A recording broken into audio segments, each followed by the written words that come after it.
No, y'all get about the mics in here. There you go. Go ahead.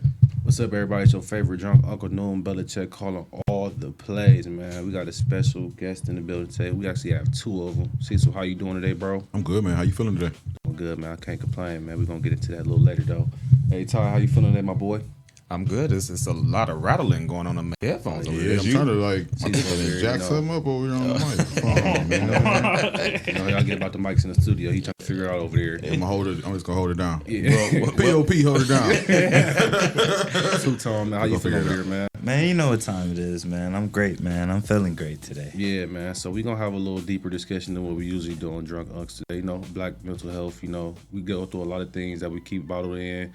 And, you know, our first segment going to be called Real Talk. So one of the things I want to talk about today is, like, when is the last time you used humor to get through something, like, deep or dark? Because a lot of times that's how we use to mask it. And, you know, we do that a lot, and then it becomes like a snowball effect. So when the last time y'all did that? Listen, I say I'm funny because of my trauma anyway, so that's a daily thing. No, for me though, I think honestly, my trauma as a kid, growing up without a father, being in a single parent household, growing up in the north end city of Toledo, trauma made me funny. Right, my mama was hilarious to me. My grandma's funny, so humor is how I cope. Right, so it's a coping mechanism for sure, defense mechanism at times. Yeah. But I can say honestly, probably the last time is yesterday. Just when I get nervous, I think I use it a lot more. Yeah, for sure. For sure. That's a good one. Man, I think I use it every day, just in general. I mean, I feel like growing up, you don't really have time to process trauma as black people. And I don't want to speak for everybody. I'm just speaking for myself, I guess. I didn't really have time to process it. You know, the struggles of, you know, you hear the little jokes. I went to a white school early. My mom got me out, you know, of the so-called hood early, but we stayed on the south side. So we was the poorest ones in TC. And, you know, you be the black funny guy at the school. So I was always the black funny guy. Yeah, you know what I'm saying? Always using the joke. It's because I'm black, isn't it, huh? You know what I'm saying? Like, it was natural, but not really knowing until you get out of the situation years later, like, dude, I was the only black motherfucker in that. like jokes was really serious. I wasn't joking. I was being actually 100% serious. Yeah, so I mean, I think I use it all the time, and you don't think about it. Like, it's not a second thought. Dark humor is like, I think. We use dark humor all the time. Yeah, that's why. Yeah, you know how I get sometimes. Go to press them dishes. I get nasty with the dark humor. So, Ty, what about you, man? I think I use humor all the time. Just to get through the day. I think my problem is that what I think is funny, other people don't find funny because I can just go balls to the wall. And people are like, yo, like, you just say whatever, you know what I'm saying? Yeah.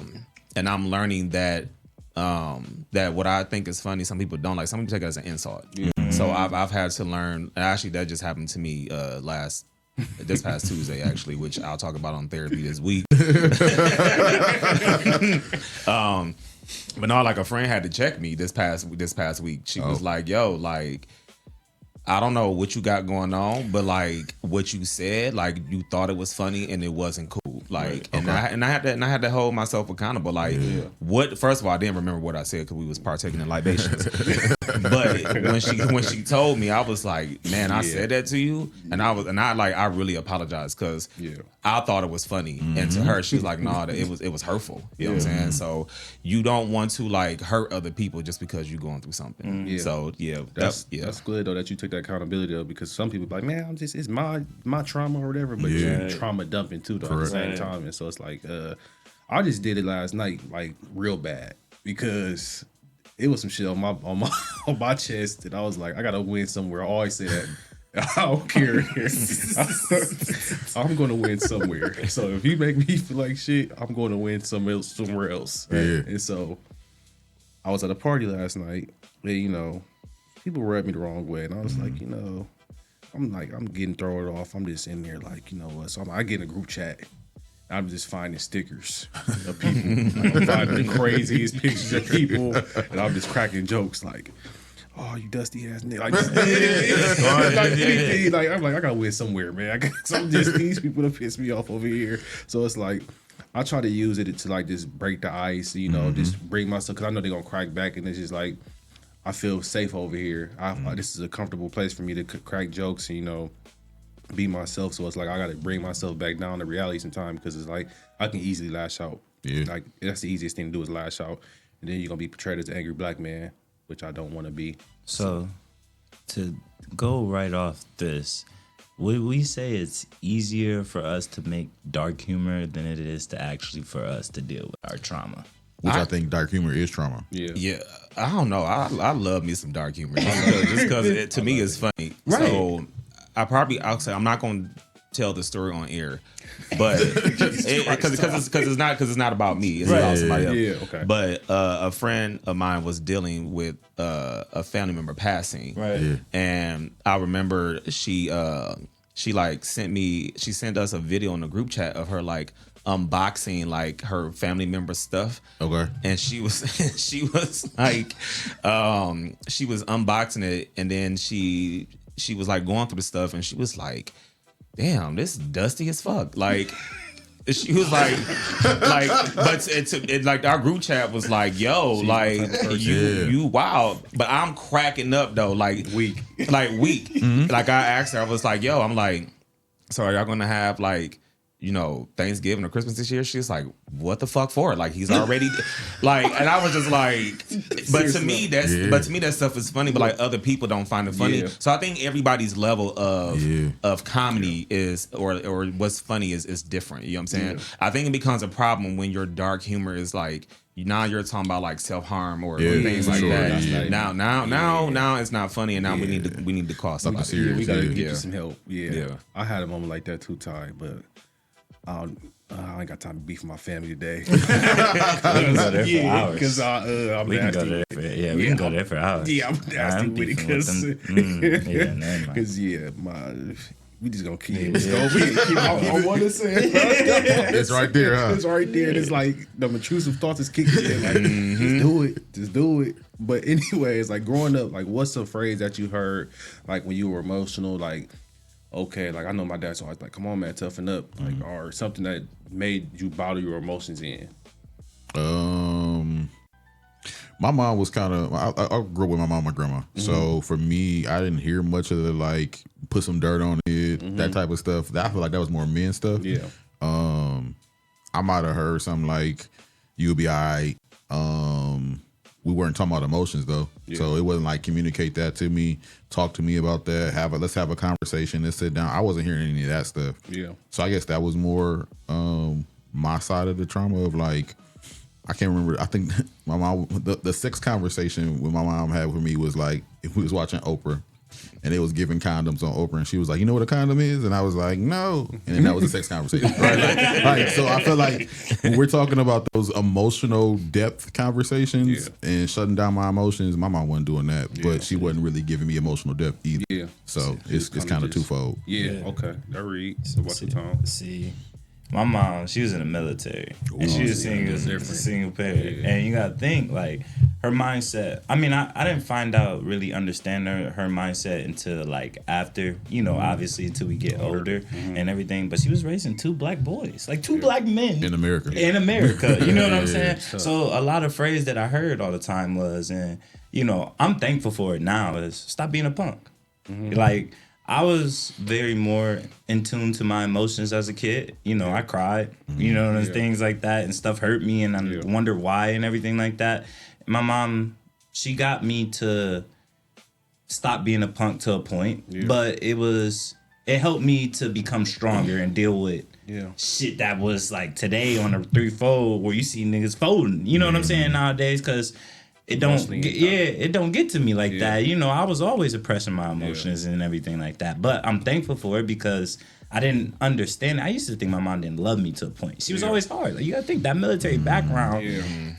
Why you crying for? Come here. You know what I'm saying? We never was allowed to quit nothing. You don't matter if it was too hard, nothing like that. You know, it was there, but it made me to the person that I am now, and I'm thankful for that now. So Like, my dad didn't have a dad growing up, so him raising me, he kind of was like real, like, and he was in the military too. And he was like real.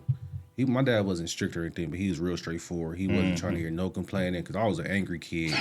Like, I was one of them kids that, like, you throw the ball at me, you hit me, I'm screaming, I'm crying, trying to chase you. Oh, you turned up. Yeah, so he's like, hey man, straighten your shit out. Stop being a punk. Stop being soft. Just hit their ass back or whatever. So I went from getting bullied to like being a bully.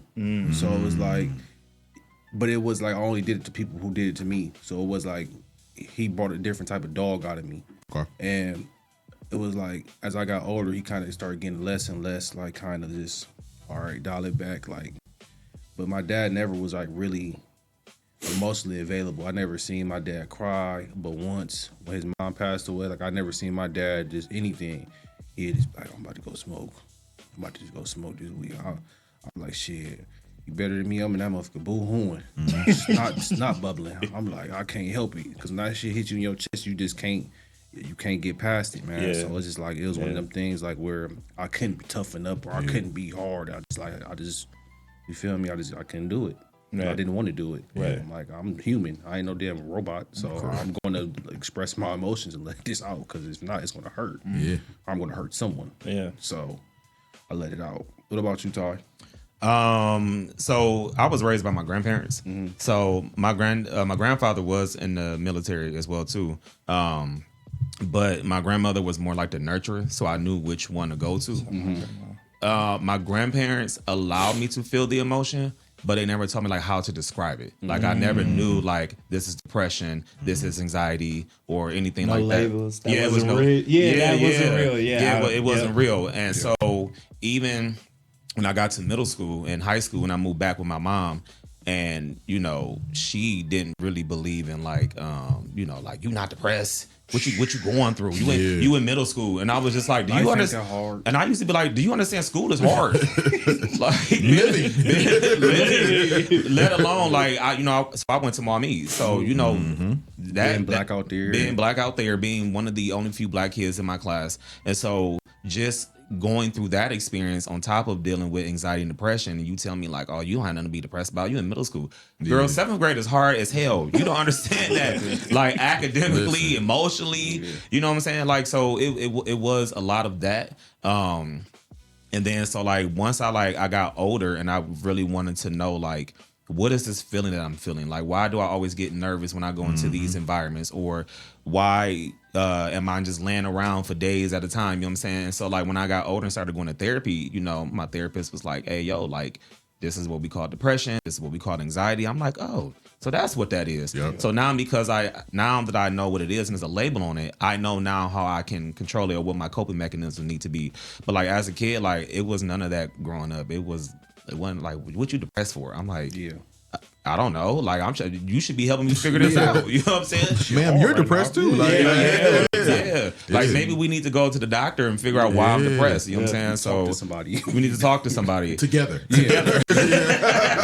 together. And on top of that too, my dad was in and out of jail a lot when I was growing up because he was like one of the biggest drug dealers in the city. So between that, my mom and dad, it was a lot of domestic violence with that, which is why I moved with my grandparents, and just seeing that, that kind of stuff, that takes a toll on you. You know what I'm saying? For sure. So you watching your dad go in and out of jail, you watching your mom. All my life I had to fight, you know what I'm saying? Man. And then you bouncing back and forth between your grandmother's house and then your mom's house. And then you're going to mommy where everybody you look like a chocolate chip on a sugar cookie. You know what I'm saying? Like it was a lot going on. So like now that I'm older, I'm able to deal with it better though. Well, was that your like therapy was the first time you finding out anxiety and depression? Like that was your first time hearing it? Yeah, it was. I never even as a kid, I never knew anything about it, and so exactly. Yeah. Shout out to my therapist at the time. Shout out to Jocelyn Pope. She was the one that like really got me through the process of processing my trauma, and like now that like I'm not saying no one's ever over trauma, but now that I know how to deal with it, like now I'm able to recognize like, all right, this anxiety is kicking in. Let me step back. Like one of my things when my anxiety kicks in, I become an asshole. I become very irritable, and so I know me. I'm like, nope. Let me remove myself. And some people don't have that power to do that. Some people will. They will sit in the environment. They will be so negative, and I'm like, I know me. If I know that I'm in a bad space, I'm not bringing that energy around people. Yep. So I know that like when I'm irritable, I either will try not to be an asshole, but I get very quiet, and that's me trying to process the anxiety. So if you ever see me, if you're watching the show, if you ever see me just being quiet, just mind your business. just leave me alone. I'm processing some shit right now, and it's talk to me about 15 minutes. We're gonna be good. Yeah. Maybe talk to me tomorrow. Honestly. Yeah. Wait till the next day. Wait till the next day. Yeah. That's real. My man's had to tell me like I had anxiety. I'm sitting with him and we just sitting there. I think we was watching a football game and my team losing or whatever. And out of nowhere, like I do this tapping thing with my knee, and it's just normal. I do it all the time. And he hurt the hip. He got like hardwood floors, so you could kind of hear the tapping and everything. He's like, Tone, chill the fuck out. Yeah. I'm like, my bad, bro. Like I'm kind of nervous, whatever. And it's like I didn't even realize like a thing that I do normally on a normal day, like, and that's anxiety. Like, oh wow. Yeah. Put a name to it. You know what I'm saying? Like it was a shell shocker. Like this is anxiety. I have anxiety. I don't get anxiety. What the fuck is? You're not allowed to have anxiety. Exactly. Like you're not allowed to have it. So yeah. But before we get to our next segment, man, we're gonna take a quick commercial break. But before we take the break, we're gonna pay a few bills, like my guy Ty said. So we're gonna shout out Lee Homes Group Home, man. A group home built on care, structure, and family values at Lee Homes. Residents are treated with respect and compassion so they can grow and thrive in a safe, supportive environment. Shout out to Lee Homes on Facebook. You can follow them on Lee Homes. And then the last one is Lois Helping Hands Home Health Aide, which is a group home as a nurse home for elderly. They bring professional, compassionate care to your doorstep, help your loved ones stay independent, comfortable, and safe at home. And you can follow them at Lois Helping Hands at Facebook.com, and you can call them at 419-450-4599, and you can meet up with them at the 5702 Angola Rd location. And we can take our commercial break. Yep. And before we do that, we got to shout out Gallantac and the Boys and All, because they are the sponsor of the 419 Grind Network and all the shows here on the network, as well as P360 Studio, which is where we host the show. So we got to shout out the big people before we take the commercial break. So also make sure you go and download the 419 Grind app, which you can find all of your shows, including the Rise and Grind Morning Show, Weekend Show, and Drunk Unks is on there as well, too, on the sports section. So make sure you go and download the app on your Roku or Fire TV. We're going to pay some bills, and we'll be right back, y'all. Your first impression matters. What if your business could introduce itself in just 60 seconds? Anytime, anywhere. Business cards get tossed. Social posts get lost. But video connects. It lets people see your face, hear your voice, and trust your story. At Project 360 Studios, we create business spotlight videos. Short professional films that introduce who you are, what you do, and why people should choose you. Here's how it works. Step 1, plan. We help craft your story. Step 2, film in our studio or on location. Step 3, edit. We brand it with your logo, colors, and music. Step 4, deliver, a powerful video you can use everywhere. Share it on your website, social media, email signature, anywhere you want to make a lasting first impression. Don't just hand out your business card. Let people meet you. Book your business spotlight video today at Project 360 Studios.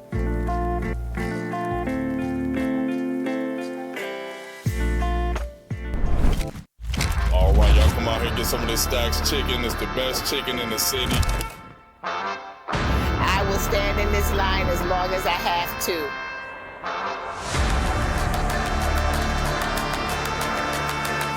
If you have yet to try Stacks chicken this summer,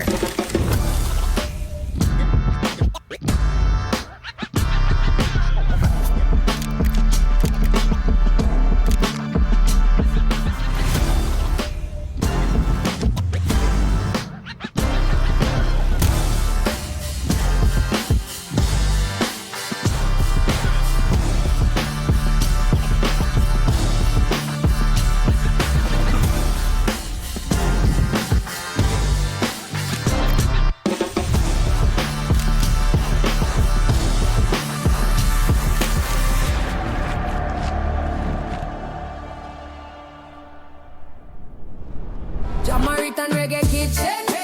Every little thing just sizzling. From Yardman spice to Island rhythm. Put some soul in the pot, then listen. Jamaican reggae kitchen. One plate mash up your system. Take a bite, feel the bass in your chest. Then every belly start dance to the hymn them. Rice and peas in a big pan, jack smoke right name in the sky. Grandma hum, one old hymn song. You them bust joke, laugh till them cry. Lime wedge cool down the thing them. Sweet sauce drip off your chin. You say you just come for a small friend, but you got 3 plate deep, can't pretend. Jamaican reggae kitchen. Every little thing just sizzling. From Yardman spice to Island rhythm. Put some soul in the pot then.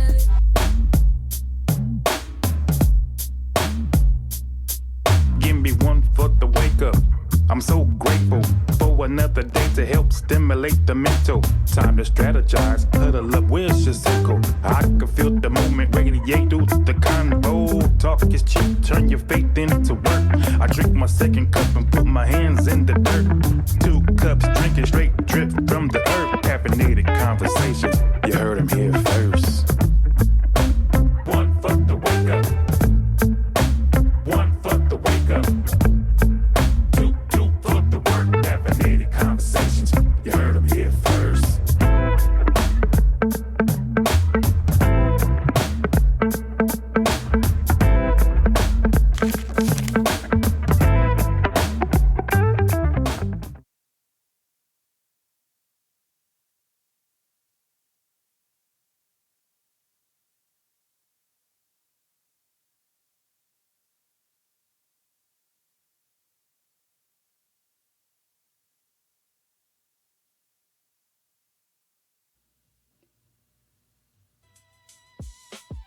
Go ahead.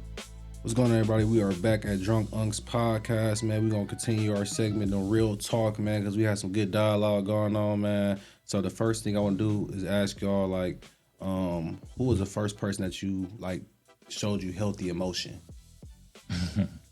I found mine at a young age, but it just hit me as I got older. I didn't Healthy realize emotion? it. Yeah, like, who showed you, like, regulate your emotions?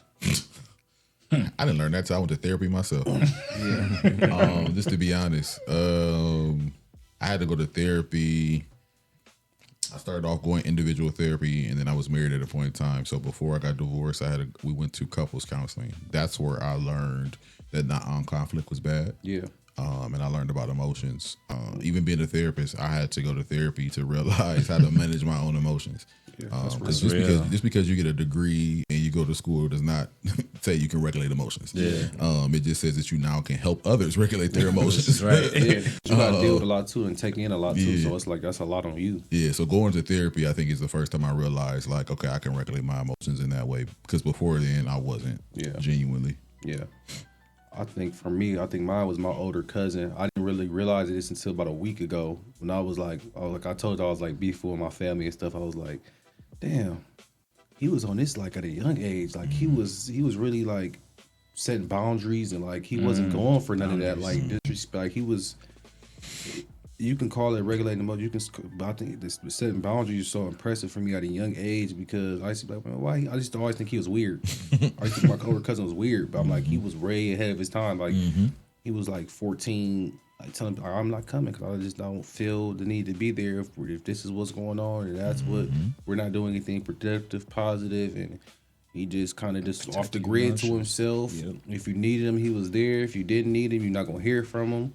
He jumping off of sky. He jumping out of planes and all type of stuff. So I'm just like, I was looking back last week. I was smoking. I was like, damn, he was way ahead of his time when it came like setting boundaries and like just really not like playing around with people. Yeah. Like he was just real straightforward. You know, had that military background, and it was like, it made sense. Yeah, that's good. I think I learned mine. I mean, I think I got two because football was easy. Like for me, once I got into football. That's where like all my energy was in high school. So like playing that, it was easy to regulate emotions because I was just so football centric. It was something to keep your, focus on. I didn't realize until after, like when all that, I think George Floyd stuff started happening and everything like that. I started to wonder why I was like feeling all these different emotions, and my mom helped me regulate them because she kind of told me like you're an empath, and I don't know if you know what an empath is or y'all know that you feel other people's energy and you take it on, and it could be a lot. Like it can be a lot. You don't know why you're sad. You don't know why you're mad. You could be happy one moment, sad the next moment, like just that quick. And my mom had to kind of like show me how to be able to sometimes turn that off, shield myself, like you said, making boundaries with people and everything like that, because you do feel other people's emotion. If you got people all the time talking to you and sad and everything, you're gonna be sad too. So I gotta give credit to my mom for that, just let me realize that, I gotta slow down a little bit, protect my peace. You know what I mean? Yep. Because in order to give, you have to have. What about you, Todd? I think the person who taught me to regulate my emotions was my therapist. Like I said, growing up, nobody really told me what anxiety and depression was and things like that. So going to a licensed professional whose job, who's gone to school all these years and studied this, and their job is to tell you how to, what your emotions are and how to feel them. That was the first time like I really learned how to label my emotions and also how to regulate them, because I used to address everything. Like I was like the type of like, you said what? You know what I'm saying? They be like, hey yo, chill. Like, hey yo, you talking at me? So like I was, and I knew how people can hurt people physically. I knew I can hurt you verbally. I was a verbal assassin. Like I was when I was in high school. When I was in high school, like I will say some stuff to you that you probably gonna write about me in your journal later. Damn. Burn book. Like I probably was in a few people's burn book. You know what I'm saying? Yeah. But the thing is like, when you get older, you realize that your anger and your emotions, when you don't regulate them, they have consequences. Yeah. And so, as I got older, you just learn like to protect your peace. You don't have to, if you don't address everything, you will protect your peace. Yeah. But every time you address something, you are disrupting your peace. That's so some stuff I've learned as an adult, especially, now I'm about to be 38. Some stuff I've learned, you just gotta let people have it. Like you win, like, yep, you got it. Mm-hmm. And to them, they may think they may have think that they won or thought they won, but they really didn't. Because at the end of the day, guess what? I'm walking away with peace, but you still standing there pissed off. Yeah. So I've just learned to just let people have it. They win the race, you won the war. Yeah. Sometimes the best response is no response. Yeah. And that's not a cop out. That's not a cop out. Is especially for men. Like we get into that space and we walk away from something that we less than. It's like just walk away from it. Oh, you're a bitch. You're this. Like, come on, dude. I'm trying to be the bigger person, and you just like. We get nothing out of this. Fighting at our age or arguing or anything. It's just like we can be bigger, man, and talk it out. Like that's why I I got into certain situations where people was like, it didn't take that much. We was just trying to be macho man. Yep. It's like, Trying to prove your point. Man, I tell my coaching and telling my kids that all the time. That like that's one of the biggest things that you see now in like young black males is everything is like, what did you say? Oh, you think I'm a pussy? You think I'm a bitch? You think these things is like, dude, this is better just to walk away. Like you not no bitch for walking away. You not no thing for protecting. You not nothing. Like this is protecting yourself. Yeah. You don't got to deal with that. It's unnecessary. You know, people then died over simple small things. Yeah. All you got to all you had to do was walk away. Yeah. And then too, you know, as you get older, you realize that, you know, not only you protecting your peace, but you have to protect things that you worked hard for. Yes. You know what I'm saying? Your job, your career, your brand. And me as a teacher, you know, our job is to study people. 100%. There are people who thrive off intentionally pissing people off. Yeah. You know what I'm saying? Come on, man. like what? Trying to get you to throw your life away. They trying to get you to throw their life away. And so when you study them and you've been around them for a while, you be like, oh, I see how you move. Yeah. So I know when you make that move, I'm not going for it because you are intentionally trying to piss me off and it's not going to work. So eventually, it's kind of like what I tell my kids at school, like, they're trying to make you mad. Yeah. So once they realize they can't make you mad no more, they go to the next person. Yeah. Because people who intentionally piss people off, they watch you. Yeah. They know that you will crash out. So they're like, oh yeah, they studying you. Yep. So when they realize that you doing the opposite, they like, oh shoot, well let me leave him alone. Let me go to the next crash out because T. Cole over there, he ain't bothered. But I know Tone. I said, oh yeah. Yep. Like, I'm glad you said that, Todd, because I deal with that like every day at the job I work at. It's like every day this little boy know how to get to all the kids, and he just got to say good boy. Yeah. All it takes is one good boy. Mm-hmm. The whole house turned up. I'm not a pussy. I'm not. And I'm just like, bro, if y'all see, as soon as y'all be quiet, he literally stops. Mm-hmm. But the more y'all go, we'll be doing this for 2 hours. Good boy, bad boy, good dog. And they'd be like, the kids will really be mad. I'm like, are y'all serious right now? Yeah, a lot of time that just be attention seeking. Yeah, like reel it in. Like reel it in. Like y'all letting these words hurt. I'm like, y'all didn't grow up in our area. I'm like, you would have been called some other stuff. Yeah. Oh man, good boy would have been the best thing you would have been called. So, but I mean, good boy is crazy. That's crazy. He might have caught a couple. He might have caught a couple. Y'all ever been in Call of Duty lobby? A Call of Duty lobby back in like Modern Warfare? I used to heard that used to be crazy. They used to be in there I was getting the call and stuff I ain't never heard in my life. That built so much character, so much mental fortitude. Yeah. I was like, what? This different type of racism. This guy was like, white people actually are creative. Like, I'm like, they can be back for that racism. They're very creative when it gets to racism. I mean, it's certain words that don't bother me, but I ain't gonna lie. It's one word that people use when you be like, bro, you weird. Weird gets me. Weird is a trigger. That sends me. Weird is like that's a big one. Like that's like when females say don't say moist. Like that's like that. Like weird. Like what you mean I'm acting weird? Especially when you add weird AF, like weird as fuck. You not just weird. You weird as fuck. That's the one. That's the one. Like you can say like, dude, like you was acting weird last night, but when you like, dude, you weird as fuck. What? That's the one. That's what are you talking about? Like that's the trigger. Especially if you see it on the text because it sounds so aggressive. Yeah, and the word just looks aggressive. Yeah. I don't know how the word looks aggressive, but it look aggressive. Me? A lot of delete. Yeah, like come on. Three dots is going on. Hold on, real strong. Boom, undo. But man, no, since we having a good topic about that, I want to say like, because this was personal for me, and I don't know about y'all, but it's like we was talking about the workplace moment. Has a workplace moment or a financial hit ever like did something to you mentally right away? Oh yeah. Yeah. Because that's a big one for me, because it took me a long time to bounce back from mine. So it's like, and I'll go into mine after one of y'all talk about yours first. So I got fired back in like 2017 from a big boy job, and it threw me for a loop. That whole year kind of threw me for a loop. And I think knowing as a man, if I would have been able to handle my emotions a little bit differently, I think I would have handled that situation a lot differently. Mm-hmm. But I think it also, now looking back at it, it was needed for my journey. Yeah. Right. Then in the moment I was like, oh, what we gonna do? I ain't never been fired before. Yeah. What I ain't got no finance. I was married at the time, so it was like figuring out finances. That was an issue. Stuff, yeah. So I think as a man in 2017, if I would have been able to have a support system, have a therapist, it could have helped me process some of that stuff because I was carrying it by myself. And as a man, we know how to carry. When we carry stuff by ourselves, we isolate. We start taking it out on people around us. Talk about it. We don't do the things that are appropriate for us to get through the stuff. So I agree 1,000%. yeah, I think when I got fired in 2017, that definitely threw me for a loop. But it was needed for my journey too. It taught me a lot about like trusting people and stuff like that. Yeah, I think that's kind of like what mine was. I think mine was in 2020. I left the job I was at. I was making good money, like you said, big boy job. I was making good money, and I took a leap of faith because they promised me a lot. Yeah. They were like, "Oh, you want to come over here? You're going to be a manager." And da da da. I'm like, "Oh, bet." So I leave my job. I was there forever. I'm like, "Oh, let's get it." Go over there.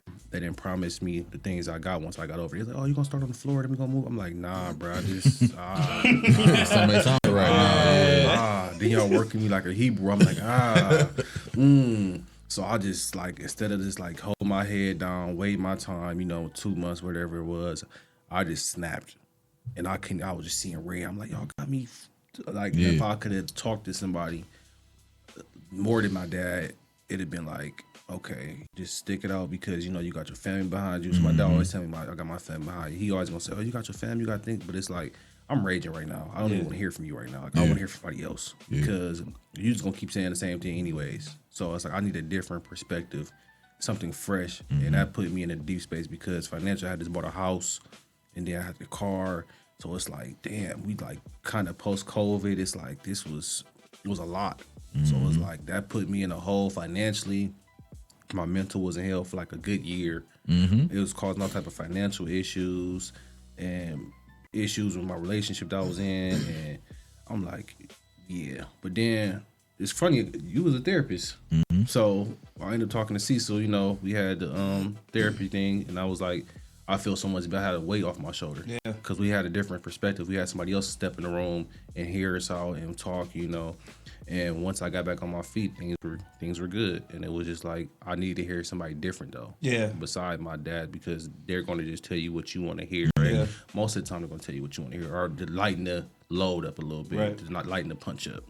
So, you got one, Tone? Man, I don't think I ain't never been fired, but I had an opportunity. Like, I had a good job going, and you get into that that salesman, they making great money, you know what I'm saying, getting you Ponzi scheme or something like that. Scheme, whatever, and they try to get you, and I tried that for a little bit. Like I try to put my whole all in it. You don't make any money. Look, people that make money out there from it, look, kudos to you. But it put me in a financial bind. And I don't know if you ever been in a financial bind, what do? You isolate yourself away from everybody, from your family, from your friends to peers, whatever. You just isolate yourself. And that isolation put me in a dark place, 100%. Because one, you're not trying to ask for help. Correct. Right? You're a man. You got to do this on your own. Like, these are your own decisions that you have made for yourself. So now you got to live with it. And I think learning from that of just asking for help, man, like it's okay to ask for help. It does not make you weak. It does not make you not strong. It does not make you less of a man. It actually could make you more of a man to realize that you need help and go ask for the help and go get it that you need it. So it took me a while to realize that, but asking for help really helped me damn, I don't need to isolate. Like, there are people around me that, one, been through this situation that I've been through. Like, I could have been said this and would have been out this situation. So I wish I would have just asked for help a little bit quicker. You know what I'm saying? What about you, Todd? I was in a financial bind during COVID because nobody sending their kids to school. That's valid. I mean, they shut school down, and the school was like, we'll pay y'all for throughout the rest of the year because we shut down in March. But then, once the new the school year that was supposed to start, the 2020-21 school year, they was like, nah, ain't nobody coming to school. And we was like, so what we gonna do? They was like, I don't know, but the governor said the school is closed. So I was like, yo, how we gonna pay these bills? Like, what we gonna do? I mean, because you would never think that something that you went to school for and paid all this money for to go to college, and then just for the the orange man to be like, yo, like we ain't sending nobody to school because of COVID and this and this and that and that. That was the first time that I ever felt not secured in my job, like in my career. And at that point, I think I had been teaching. So I've been teaching since 2012. So that was what I was, how many years is that? About 19 years, something like that. So I was pretty much good in the game. So, you know, you never think that like your job can just be taken away in one swoop. So I was depressed for a while. Like I was like, yo, I mean, shout out to the STEMI. The STEMI was great. But the STEMI, Shout out to the STEMI. Shout out STEMI. STEMI and free food stamps. I was like, yo, this is what ghetto fabulous feels like. Get these food stamps, like Crab legs, crab legs. Yeah, but I was selling mine too because we got bills to pay. So. we needed all those. Yeah, but that taught me from that day forward to always have multiple streams of income. Always. And so, you know, I said I would never let anybody else have my fate in their hands ever again. You'll never be able to control that again. I remember saying that to myself after I got fired. No one will ever be able to control what I do going forward besides myself. Besides myself, yeah. And so good. I started taking bartending classes because I was like, people love the bar. They're gonna come to the bar doing the panini anyway. So you might as well just go ahead and go get them bartending classes. So I learned how to bartend. Shout out to Aisha. And I worked at Spotlight for about a year. Made some great money. Like I made money to pay bills and was still getting the $35 round trip flights from Spirit. You know what I'm saying? R.I.P. to Spirit too. R.I.P. to Spirit, man. But yeah, that was and them COVID flight prices. Yeah, but that was the first time where it really, a financial situation really messed with my mental. And so I just started getting in my bag, and I was like, you know, I think COVID was the perfect time for everybody because you started to really sit and like, I know I have these talents and these gifts that I need to use, but I don't have time to use them because we working, right? And life is happening. And so my motto from that day forward has always been stop surviving and start applying. We done surviving. Yeah, I agree with you. We done surviving. I agree with you 1,000%. Yeah. Stop surviving and start applying. Yeah, a lot of people didn't use their talents, you know. So it's like we sitting on dead degrees and everything, and we just doing a lot of nothing. Like I was in the factory with a degree. Like what am I doing? I just wasted all that time and money. And so like Ty said, I got up and was like, man, I can't keep doing this. And I kept going job to job. My dad like, you keep going. You gotta. I'm like, no, I know what I want. It is not. I gotta learn. I gotta have these experiences so I know what I want. I'm like, he's like, but you gotta worry about your family. I said, well, let me worry about my family. I ain't gonna put them back in another bad predicament. So let me worry about myself. And now my dad be like, damn, you was right. He was like, older people don't understand that because my dad been at the same job for 36 years. Yeah, I was just about to say that. So older people don't really. They be like looking at you crazy, like you about to do what? You about to quit? You making good money? But I want to shoot myself every day I go to work. Just because my check is good don't mean my mental good. Correct. It's like I was on a forklift at my job crying, bawling my eyes out. They said, Terrence, I said, I got to go home. They talking about, no, if you leave, you're fired. So, well, I guess I'm fired. I hopped off that motherfucking forklift. I said, deuces. And I ain't never been back. And I just been going, doing my own thing, podcasting, everything. I'm everywhere. I'm doing everything. Writing kids' books, so it's like apply yourself. It's stuff out there to make money that's fun, that you will enjoy doing, that you just never think about because you so busy in the rat race the whole time thinking like, oh, okay, I can't make money doing this. I sold kids' books, dude, and I had a blast doing it. Like I had a blast doing that, like reading it to my kids, like what? And I made money from it, so that was a positive thing for me. So but I also try to give our the older generation some grace because they didn't have a lot of the resources that we had now. So they had no choice but to work factory jobs and whatnot. But also to the older generation, don't knock us for doing something that you didn't have the chance to do. That's not our fault. Or the bravery that you were doing. Like how you mad at me because y'all couldn't do what we was doing? You know what I'm saying? Like right now we are doing a Creators Fest for the 4-9 grind, and literally I just told somebody, I said, while you're sitting on Facebook scrolling all the time, your phone is your moneymaker. Like there are people who are making tons of money just streaming, just being on TikTok live. You know what I'm saying? There are people who go to the bar every day. Instead of going to the bar every day, become a bartender. Make some money. Make some money. There was a TikTok I saw that every time you open one of them apps, you should be creating a video. That's deep. Yeah, every time instead of scrolling all the time, just create a video. Every time you open it, go do something with it. I be cooked. I'd be so cooked. Because I feel like Especially we're in a content era right now, right? Technology is becoming a content era. and So it's a discouraging thing when you create the content though and it don't hit like you want. it's it not to. supposed. I literally saw another video that said it took Babe Ruth so many numbers to hit a home run. It was still like 5%, right? It took Michael Jordan so many shots before, and it was still a certain percent, right? We get so caught up in the fact that we post one video and then it's not hitting. If you don't post 100, and if you post 100 videos, and at least 50 of them hit, that's still 50%, right? But if you post one video and expect 1 out of 1 to hit every single time, you're not going to hit. Yeah. But if you post 10 videos and at least 2 of them hit, at least you got 20%. Hey, I like that. Then the one video I saw is we get so caught up in likes and shares, right? Yeah. And the video started off with a great hook. Like, just imagine if 10 people played in your butt, right? What? Imagine if 10 people just walked up to you playing in your butt. And it was like, dang. Playing in your what? Playing in your butt. That's how she started off the video. Just imagine if 10 people just walked up to you. But it's like, when we think about those likes, you got to think 10 people give you, say you walk outside today and 10 people give you compliments. That's 10 likes is a lot, right? We get so caught up in the numbers that we don't realize how much those numbers really are bigger than what they are. But that's how it caught me off guard. She was like, I'm at 15 people playing in your butt. You're like, whoa. You gonna repeat that on the good Lord's day? I love it. Because that's how the video started. I love it. It was an attention. It grabbed your attention. But it grabbed my attention, so I kept listening. I was like, that makes so much sense. We get so caught up in small numbers of likes and shares that we don't really realize. Like 20 likes is a lot. That's a lot. That's 20 people. You put in a room 20 people, you like, oh, that's a lot of people. Let me go in that corner over there. Yeah. Right? Or 20 people give you a compliment. Yeah, for sure. And you at a grocery store and you walk up and you just getting some groceries and 20 people like, oh, I like what you got. And you like, oh, I'm overwhelmed. I'm overstimulated. But we're so caught up in, I posted it and only got 10 likes. Yeah.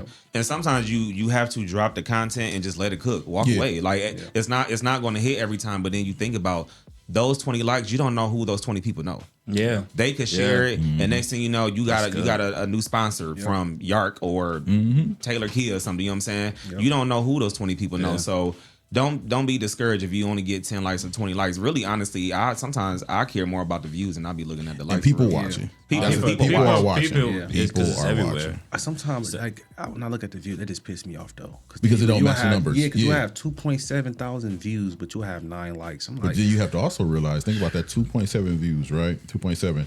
That means somebody held their phone open and been like, look at Tico. Yeah. Right? Yeah. That's what we're missing. The fact that we don't know if somebody was talking about you. Yeah. It's a mental thing. Yeah. And so we it's the visual thing. Yeah. And it's like this era that we in. It's like you got like dislike the picture. Dislike the picture, motherfucker. Like you see it. And you also got to think about too, is like those 2.5 whatever people, just because they didn't like it, they probably went to YouTube to subscribe to your channel instead of the like. I'd rather you go to YouTube and subscribe to the show versus hitting the like. Please. For sure. Well, man, I appreciate y'all joining us today on our podcast, man. Before we get out of here, I want to shout out to Bounce Z's LLC Party and Inflatable Rentals. Make your next party easy with Bounce Z's LLC. From bounce houses all day to inflatable rentals, Bounce Z's keeps the kids hyped up and adults stress free. Follow them on all platforms on Bounce Z's SS. And thank you for joining us on Drunk Us Podcast. Yes, sir. Yeah, before we get up out of here, we got to say shout out to Gavin Tagness and Boys and Not, as well as P360 Studios for being sponsors of everything you see here on the 419 Grind Network. And make sure you go and download the app. Available on Roku TV and Fire TV or wherever you download your favorite shows, including shows like the Drunk Unks Podcast.